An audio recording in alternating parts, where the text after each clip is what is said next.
What can you learn from the most feared man in history? Genghis Khan built the largest empire ever, not just through force, but through strategy. He listened, adapted, and outsmarted every enemy in his path.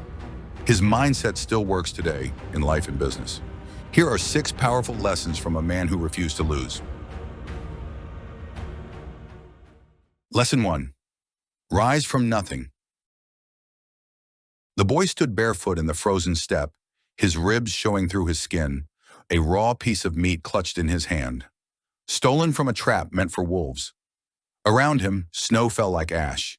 His name was Temujin, and his world had just ended. His father had been poisoned by a rival clan. His family, mother, brothers, sisters, were immediately abandoned by their tribe, left to die in the wild. No home, no food, no protection. Other children hunted rabbits. Temujin hunted survival. He watched his mother claw roots from frozen soil. He ate wild berries and rodents. Other boys his age dreamed of horses and glory. Temujin dreamed of not starving to death, but something inside him refused to quit. He wasn't strong, but he was watching, learning, waiting. By the time he was a teenager, he was making quiet alliances with other outcast families. He'd track enemies across the steppe, offer them protection, trade, and loyalty, but only if they followed him. Slowly, piece by piece, he rebuilt a tribe of his own, not through blood, but through will. Not through birthright, but through vision. Years later, when he returned to the very people who had left him for dead, he didn't come back to beg. He came back to rule. Temujin would eventually become Genghis Khan, the man who conquered the largest land empire in human history. But the seed of that rise wasn't ambition. It was desperation. It wasn't wealth. It was will. He had nothing, and that became his weapon. Because when you have nothing to lose, you realize the truth. You can build everything. Most people wait for better circumstances to make big moves. They say, I didn't have the right upbringing, or I'm too poor, too late, too broken. Temujin was all of those things and still changed the world. His story isn't about destiny. It's about relentless effort in the face of despair. When everyone else would have given up, he kept going. When the world slammed the door, he picked the lock, walked in, and took the throne. Power exercise. Write down the top 3 excuses you've been using to justify inaction. These could be about money, time, background, fear, anything. Be brutally honest. Now take each excuse and rewrite it as a challenge to overcome. I don't have connections. Learn how to build your own network. I'm too late. Use urgency as your fuel. I wasn't born into power. Neither was Genghis Khan. No more waiting. Rise from nothing. Because if he could do it barefoot in the snow, you can do it right now. Lesson 2. Break the rules. The council gathered in a cold silence. Warriors in wolf fur sat cross-legged in the dust, eyes locked on the man standing at the center. Temujin, the rising warlord with no royal blood. He wasn't supposed to be here. Mongol tradition was clear. Only noble bloodlines could rule. Generations of tribal law had kept power locked behind names, not merit. Warriors were born, not made. And slaves? They didn't even have names worth speaking. But Temujin wasn't here to follow the rules. He was here to obliterate them. He stepped forward and named his most loyal general, a former enemy. The gasps were immediate. That man had once fought against the Mongols. But Temujin didn't care. He'd seen courage in his eyes. Then he pointed to another, a man who had once been a slave. He would now command 1,000 warriors. There was no vote, no ceremony, just Temujin's voice, cold and absolute. Loyalty is stronger than blood. Skill is greater than birth. It was heresy, it was revolution, and it worked. Because when Temujin, soon to be Genghis Khan, broke tradition, he unleashed something no tribe had ever seen, a meritocracy. His enemies clung to bloodlines and customs. His army ran on loyalty, talent, and fearlessness. While other Khans played politics, Genghis rewrote the rules. And within years, those rule followers were under his rule. Genghis Khan didn't just conquer cities, he dismantled systems. He didn't rise by playing within the lines. He redrew the map. In his world, there was no such thing as, "That's how it's always been." If a rule held him back, he shattered it. He wasn't afraid to do the unthinkable. He trusted outsiders, promoted the lowborn, protected merchants, welcomed ideas from Persian viziers, Chinese engineers, and Arab astronomers. His only question was, does it work? That's why his empire moved faster, hit harder, and lasted longer. Now ask yourself, how many rules are you still living by? You need a degree to succeed. You have to wait your turn. People like me don't get opportunities like that. Who wrote those rules? And more importantly, do they even work for you? Because real power begins the moment you stop obeying systems that weren't built for your rise. Power exercise. List one outdated rule, belief, or unspoken law that's holding you back in career, relationships, or life. Be honest. Now ask, what would breaking it look like? What would that free you to do? And who could you become? Write that answer down. Now take the first step toward rewriting your own story. Because if a boy abandoned on the steppe could shatter centuries of tradition, so can you. Lesson 3. Crush quickly, then forgive. The sun rose over the walls of Nishapur, and Genghis Khan's patience had finally run out. The city had made a grave mistake. They had agreed to surrender peacefully. Genghis had offered his usual deal. Give up your arms, open your gates, and your people will live. Trade would flourish. Freedom of religion would be honored. The Mongol Empire didn't demand worship, only order. But then the unthinkable happened. A son-in-law of Genghis Khan, one of his best generals, was killed during the negotiations. Ambushed by a group of hidden rebels inside the city. A betrayal, a direct insult to the Khan's honor in his word. What happened next was swift and terrifying. No speeches, no second chances. Genghis ordered Nishapur to be erased. The entire city, an ancient cultural hub filled with scholars, poets, and craftsmen, was leveled. Every man, woman, and child put to the sword. The earth drank blood for days. What once stood as a jewel of the Persian world became a smoldering grave. And then, just as quickly as the storm had come, it passed. The next city surrendered immediately. And Genghis? He spared them. He allowed the markets to open. He left their temples untouched. The streets ran with coin, not blood. Why? Because Genghis Khan didn't enjoy cruelty. He wasn't a sadist. He was a strategist. His message was clear. Betray me and I will destroy you. Respect the rules and I will protect you. This is what modern leadership often forgets. Mercy means nothing without the possibility of wrath behind it. Genghis Khan didn't rule through random rage. He ruled through predictable consequence. When cities resisted, he crushed them. Not because of ego, but because order depended on it. Chaos spreads when weakness is tolerated. Genghis Khan didn't allow that. His version of peace was built on ruthless clarity, and yet, once order was established, he became shockingly tolerant. Jews, Christians, Muslims, Buddhists, all were free to worship. Merchants were protected across the Silk Road. His empire had the lowest crime rate in the world for centuries. That's the paradox. The most feared man in history brought stability where chaos once ruled. Now look at your own life. Where are you avoiding decisive action because it might seem too harsh? Is there a conversation, a decision, or a cut you've been putting off?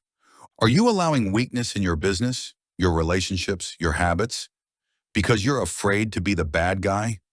Real leadership means acting with clear purpose. Sometimes that means burning bridges, not for revenge, but to protect the future. Power exercise. Think of one situation where you're holding back because of guilt, fear, or emotional hesitation. Now ask yourself, what does decisive leadership look like here? What would Genghis Khan do? Not out of anger, but out of strategy. Write it down, then take one step in that direction today.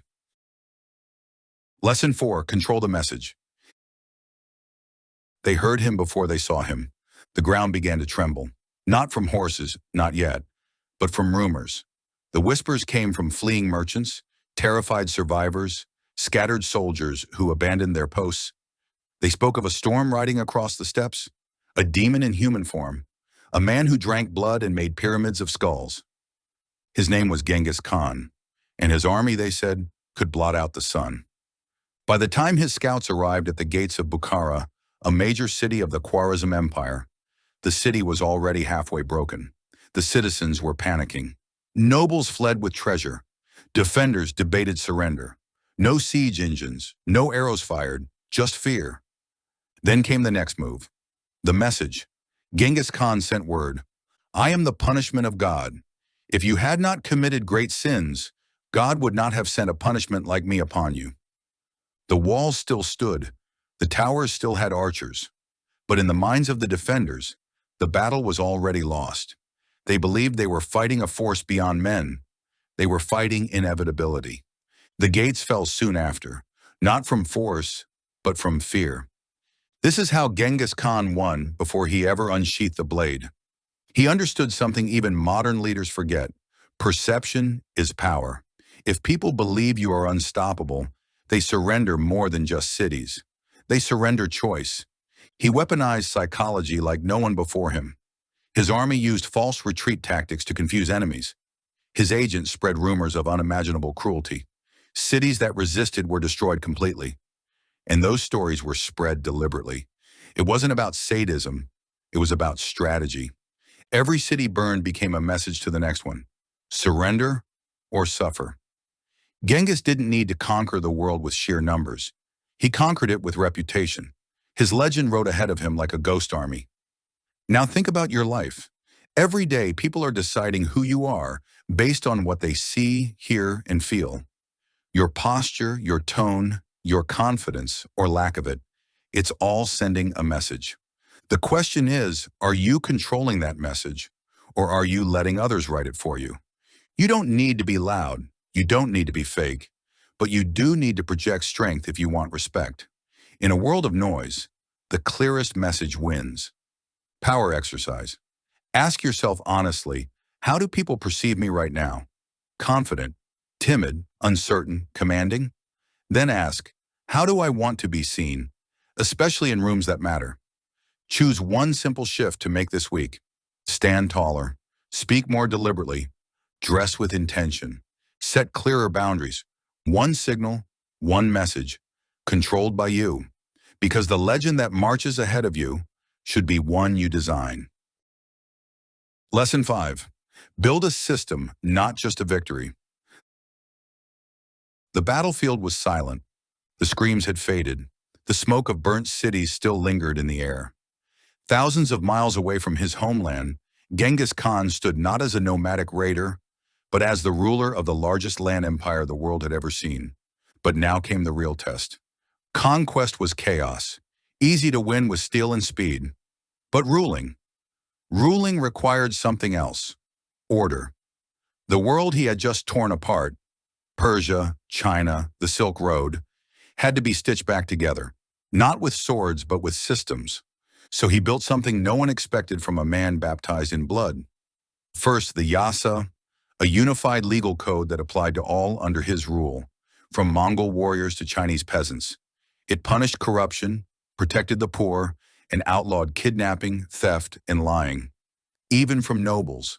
It wasn't justice based on emotion, it was structure. Then came the YAM system, a vast postal network stretching from Korea to the Black Sea. Relay stations, fresh horses, trained messengers. Communication that once took months could now be done in days. It was the nervous system of an empire. Next, he opened the Silk Road, not just for Mongols, but for merchants, monks, and travelers from every corner of the known world. Trade flourished, cultures merged. Genghis Khan, once called a barbarian, became the unexpected protector of commerce and globalization. He ordered that religion was not to be touched. Christians, Buddhists, Muslims, and shamans were free to worship. He even exempted clergy from taxes. His empire, born from war, became a haven of tolerance. This wasn't accidental. It was vision. Genghis Khan knew that bloodshed might win a city, but systems win the future. He didn't want to just be remembered. He wanted a machine that would keep running long after his bones turned to dust. And it worked. Long after his death, his descendants ruled China, Persia, and Central Asia. The Mongol legal code was adopted by conquered nations. His postal system inspired future empires. The Pax Mongolica, a time of peace across Eurasia, changed the flow of history. While other conquerors built statues, Genghis built infrastructure. That's why he's not just a name in a war chronicle. He's a founder of systems that shaped the modern world. Now think about your own victories. You've had wins, but are they repeatable? Or are you constantly starting from scratch? Because long-term power doesn't come from force, it comes from design. Power exercise. Pick one area of your life: work, health, creativity, relationships. Ask, what system can I build here to make winning automatic? Examples. A morning routine that fuels your energy. A content calendar that keeps your creativity flowing. A budget that builds wealth without thinking. Build it once and let it win for you every time. Because true rulers don't chase victory, they engineer it. Lesson 6. Evolve or die. The fortress of Zhongdu, modern-day Beijing, was impenetrable. Massive stone walls, towers bristling with archers. Defenders trained in ancient Chinese military strategy. For centuries, no steppe warrior had breached such a place. Genghis Khan's Mongols had dominated open plains and ambushes, not siege warfare. Now for the first time, he faced a test that sheer brute force couldn't solve. His men were skilled horsemen, archers who could hit a target at full gallop. But they had no siege engines, no battering rams, no catapults. The walls mocked them. The enemy was protected, and time was running out. Other warlords would have retreated, not Genghis. Instead, he adapted. He called for Chinese engineers, prisoners, defectors, or mercenaries, and offered them rewards for service. He didn't care about national pride. He wanted results. He studied their siege tactics, their weapons, their fortification strategies. Soon, the Mongols were no longer just horsemen. They were a hybrid force. They built trebuchets, dug trenches, launched burning oil and infected corpses over the walls to spread fear and disease. They used psychological warfare alongside their newfound siege mastery. And then, Zhongdu fell. The city, thought untouchable, was shattered by a force that only weeks earlier had never seen a stone fortress. That's what made Genghis Khan truly unstoppable. It wasn't just his brutality or charisma. It was his willingness to learn, even from enemies, even from those he conquered. He absorbed the best parts of every culture he encountered. Siege warfare from the Chinese, tax systems and bureaucracy from the Persians, writing systems and diplomacy from the Uyghurs, religious tolerance from diverse empires, navigation and trade laws from the Islamic world. He had no ego about being the smartest man in the room. If you knew something he didn't, he listened, and then he used it to beat you. His enemies, meanwhile, clung to old ideas, old walls, old tactics, and one by one they died. Because the battlefield doesn't reward tradition, it rewards adaptation. The same principle holds today. The world is moving fast. Algorithms are changing. Markets shift overnight. Technologies disrupt entire industries. What made you powerful yesterday could make you obsolete tomorrow. Genghis Khan was born a poor outcast. No kingdom, no army, no future. But he became the master of an empire because he kept evolving. Learning wasn't a phase, it was a survival strategy. Power exercise. Pick one skill you've been avoiding, procrastinating, or ignoring. Something that could give you a sharper edge in your career, relationships, or life. Sign up for a course. Buy a book and commit to reading one chapter a day. Block 2 hours this week to dive in, uninterrupted. Remember, it's not the strongest who win.